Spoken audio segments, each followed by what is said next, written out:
അങ്ങനെ നമ്മുടെ കാട്ടിലൂടെയുള്ള യാത്ര തുടരുകയാണ്. ഇത് മടാപ്പറമ്പിലേക്ക് ഉള്ള എൻട്രി ഗേറ്റ് ആണ്, ആ ഗ്രാമത്തിലേക്കുള്ള. ഇതാണ് ആ ഗ്രാമത്തിന്റെ തുടക്കം. ഒരു ഭാഗം ഫോറസ്റ്റും മറുഭാഗം ഗ്രാമത്തിന്റെ ഭാഗങ്ങളൊക്കെ ആയിട്ടാണ് കിടക്കുന്നത്. ഇതിലെ നമ്മളിങ്ങനെ താഴേക്ക് പോയി കഴിഞ്ഞാൽ കുറച്ചുള്ളിലേക്കും കൂടെ ചെന്ന് കഴിയുമ്പോഴത്തേക്കും അവിടെ വീടുകളൊക്കെ കണ്ടു തുടങ്ങും. വളരെ കുറച്ച് കുടുംബങ്ങൾ മാത്രമേ ഇവിടെ താമസിക്കുന്നുള്ളൂ.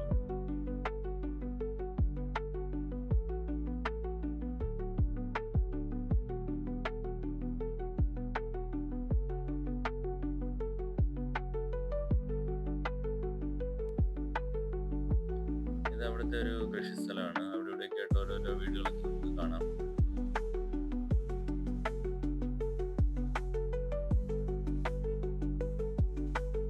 അങ്ങനെ വീണ്ടും നമ്മൾ തിരിച്ച് വന്നുകൊണ്ടിരിക്കുകയാണ്. ഈ കാണുന്നത് മുമ്പിൽ കാണുന്ന ഒരു ഓടത്തോട്ടാണ്. ഓട കൃഷി ചെയ്യുന്ന സ്ഥലമാണിത്. കേരളത്തിലാകെപ്പാടെ ഓട കൃഷി ചെയ്യുന്ന സ്ഥലം ഇതാണ്. ഇതിന്റെ ഉള്ളിലായിട്ടൊരു റിസോർട്ടുണ്ട്. അപ്പൊ ഇതിന്റെ ഉള്ളിൽ കൂടെ പോകാൻ ഒരു ഭയങ്കര രസമാണ് കേട്ടോ. അത് നോക്കിക്കോളൂ. ഇതുപോലെ രണ്ട് സൈഡിൽ നിറച്ച് ഓട നിൽക്കുകയാണ്. അപ്പുറത്തേക്ക് ഇപ്പുറത്തേക്ക് ആർച്ച് പോലെ നിൽക്കുകയാണ്. അതിലൂടെ മുകളിലേക്ക് നോക്കി കഴിഞ്ഞാൽ ഒന്നും കാണാൻ പറ്റില്ല. ഉച്ച സമയമാണെങ്കിൽ കൂടി വളരെ കുറഞ്ഞ ലൈറ്റ് ഇതിന്റെ ഉള്ളിലേക്ക് കടന്നു വരുന്നുള്ളൂ. വേനൽക്കാലത്താണ് ഒരു AC-യിൽ കൂടെ വരുന്ന ഒരു സീനായിരിക്കും ഇതിന്റെ ഉള്ളില്.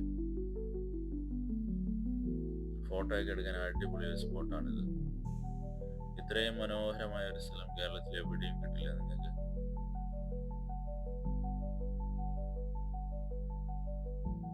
ഇതിലെ കുറച്ചുള്ളിലേക്ക് പോയി കഴിഞ്ഞാൽ ഒരു നാടൻ ശൈലിയിലുള്ള ഒരു റിസോർട്ട് കാണാൻ പറ്റും.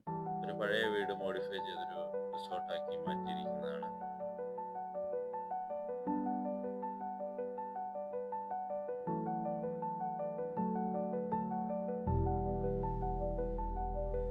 ഇതാണ് റിസോർട്ടിന്റെ ഭാഗങ്ങൾ.